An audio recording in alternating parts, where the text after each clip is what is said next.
actor, oyuncu. Homework, ödev. Cough, öksürük. Front, ön. Special, özel. Feature, özellik. Piece, parça. Finger, parmak.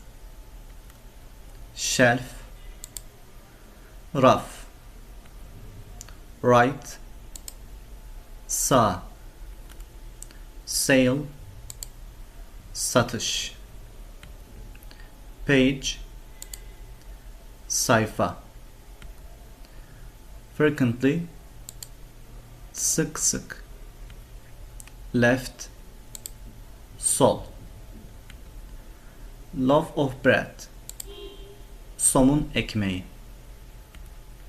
Peach, şeftali. Stylish, şık. Complaint, şikayet.